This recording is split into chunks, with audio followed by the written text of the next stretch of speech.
Uptown Swing, level 3 variations. I'm Bryce. I'm Hannah. And we did scissor kicks. They go like this. 5, 6, 7, 8. Hoop ba da ba hoop ba ba. Hoop ba da ba hoop ba da. Talking about that lilt, crossing in front. Ba-doop, ba-da, Hoop da da da doop ba. We did them in swing outs. Ready? Hoop da da hoop ba doop da da. Doop da da da hoop da da. Triple step.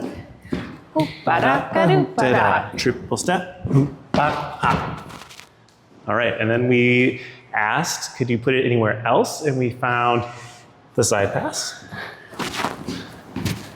Hoop ba da ba hoop ba da. Triple step. Hoop ba da ba hoop da da. Triple step. Ha.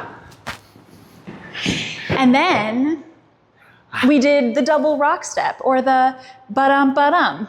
Another variation, very versatile, happens all kinds of places. You can style it in all kinds of different ways. We mostly did it in 6 count and specifically side passes. So we'll do a few. Ba-do-da-da, do-da-da. Ba-do, ba-da, shoot, ba-da. Ba-do, ba-da. Ba-do, ba-da. Hey, and that's what we did. Ba-ba-da-ba-ba.